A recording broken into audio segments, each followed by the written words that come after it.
Très bonjour, très chers frères et sœurs. Encore une fois, votre frère, le frère Raphaël, merci de me recevoir chez vous. Nous sommes en train de partager sur le sujet de comment prier et recevoir des réponses de la part de Dieu. La réponse, elle est simple. Il faut prier par le Saint-Esprit et par la parole de Dieu.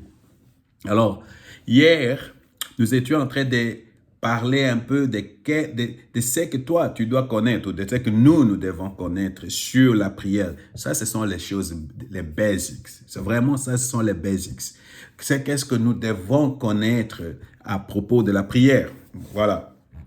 Maintenant, d'abord, avant que je continue, parce que je vais donner encore quelques éléments que nous devons connaître sur la prière pour que notre prière, notre vie de foi, je voulais dire, notre vie de foi, notre vie de prière devient vraiment efficace et que nous recevions des réponses de la part de Dieu. Il faut t'abonner et inviter les autres personnes à s'abonner sur ces YouTube canal. Merci beaucoup pour cela. Alors hier, frère, j'avais insisté sur le fait que la prière est basée sur la relation. La prière, ta façon de prier, ta façon de prier va révéler vraiment comment est ta relation avec Dieu. J'ai insisté sur le fait que Dieu veut qu'on vienne à lui comme des enfants. Donc, il veut qu'on vienne à lui comme des enfants, comme des amis. Hein? Donc, c'est comme ça que Dieu veut qu'on vienne chez lui, des enfants ou des amis. Alors, toi, tu as un ami, non? Quand tu es avec ton ami, tu ne dois pas, c'est pas compliqué pour que tu lui parles, n'est-ce pas? Tu n'as pas de formules et des choses comme ça. Alors, si tu as un ami et qu'à chaque fois tu veux de lui parler, tu dois commencer à réfléchir comment tu vas. Ça ce n'est pas un ami. Chez un ami, tu dis les choses comme tu penses. Alors, ça, c'est un ami. Alors, voilà. Maintenant, Dieu veut que nous venions chez lui comme ses propres enfants, comme nous avons la prière d'abord, c'est un truc relationnel. C'est un truc relationnel. Alors, la prière, ça va déterminer comment tes relations avec Dieu et ta relation avec les hommes. Alors, c'est très important, frère, avant que nous continuions, que tu regardes comment est ta relation avec Dieu. Est-ce que d'abord tu as une relation avec Dieu? Si tu as une relation avec Dieu, tu regardes, est-ce que vraiment cette relation, elle est bonne? Si elle est bonne, alors tu regardes maintenant comment est ma relation avec les gens autour de moi. Vraiment, frère, s'il y a quelque chose que je pense, je peux être sûr en 100%. Parce que je suis un homme de prière. Moi, je prie assez. Je passe du temps dans la prière. Je veux être sûr que je n'ai aucun problème avec quelqu'un, avec une personne. Alors, je cherche par tout le moyen à régler ces relations-là. J'ai m'humilié même pour aller demander pardon là où je ne dois même pas demander pardon. Tout simplement pour que je sois très sûr que ma relation avec cette personne est bonne. Tout au moins, j'ai fait ma partie d'aller demander pardon ou de me réconcilier. Alors, mais si les autres personnes ne le font pas, c'est pas ton problème. Toi, tu dois faire ta partie. C'est pour cette raison que beaucoup de prières ne sont pas exaucées parce que nos relations ne sont pas propres. Alors, nous devons avoir des relations propres, non pas seulement avec Dieu. Notre relation doit être propre à l'égard de Dieu et notre relation doit être aussi propre à l'égard des personnes autour de nous. En dehors de cela, il faut savoir que quand tu veux prier, tu dois aller au-devant du trône de la grâce et pas du trône de la loi.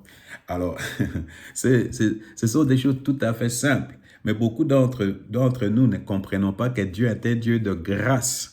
Et nous pensons que non, la prière, je dois vraiment travailler, c'est comme le résultat de mon travail, c'est comme si je mérite quelque chose. Non, non, non, c'est vrai, c'est la grâce, c'est de la grâce. Il faut aller approcher Dieu, aller avec confiance au-devant du trône de la grâce. La Bible, c'est ce que la Bible dit dans Hébreux chapitre 4, verset 16. Approchons-nous donc avec assurance du trône de la grâce afin d'obtenir miséricorde et de trouver grâce pour être secourus dans nos besoins. Pour être secourus, nous devons aller au-devant du trône de la grâce.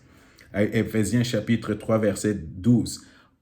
en qui nous avons par la foi en lui la liberté de nous approcher de Dieu avec confiance. Vous savez, approcher avec confiance, approcher avec assurance. Alors, c'est seulement les gens qui ont compris comment la grâce fonctionne, approchent Dieu avec confiance.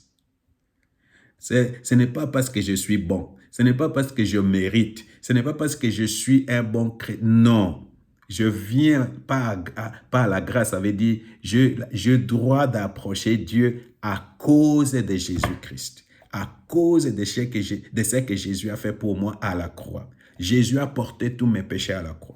Je suis pur, je suis purifié, je suis juste, non pas à cause de moi, mais à cause de ce que Jésus a fait pour moi. À cause de cela, je comprends cela.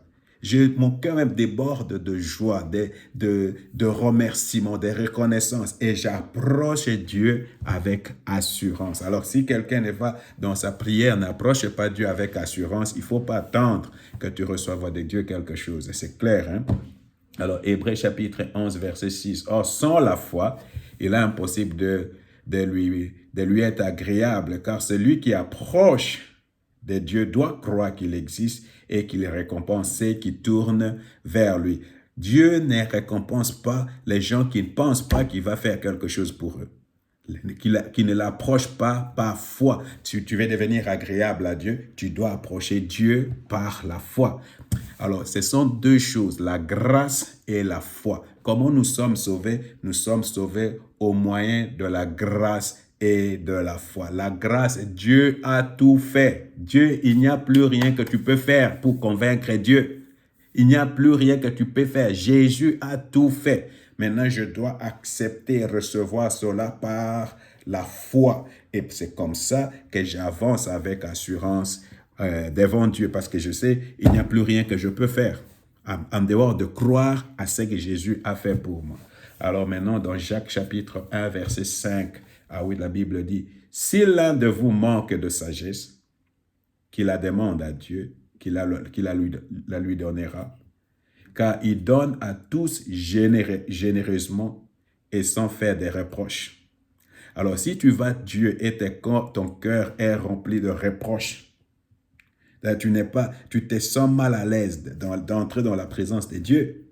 Tu n'entres pas dans la présence de Dieu avec audace, avec assurance. Ah, ces gens-là, ils commencent toujours, « Ah, pardonne-nous, nous pauvres pécheurs. Ah, pardonne-nous, nous. » Tout ça, je le faisais. Avant, quand je dirigeais les prières, on met peut-être 30 minutes à demander pardon. « Oh, pardonne-nous. » Maintenant, on invoque le sang de Jésus, que Jésus nous purifie. Des choses. Gaspillage de temps, frère. Parce que quelqu'un qui sait qui est Dieu et comment Dieu nous aime, il sait que quand tu as confessé tes péchés une fois, c'est fini, il a pardonné. Et tu vas dans la présence de Dieu avec assurance.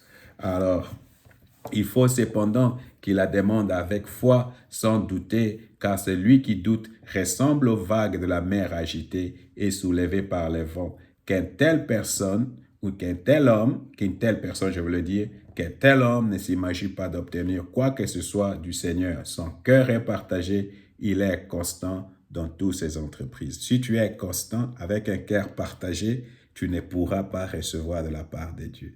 Alors, il faut savoir que la prière est basée non pas seulement sur la relation avec Dieu, mais nous devons entrer dans la présence de Dieu avec assurance, avec foi, sans doute, sans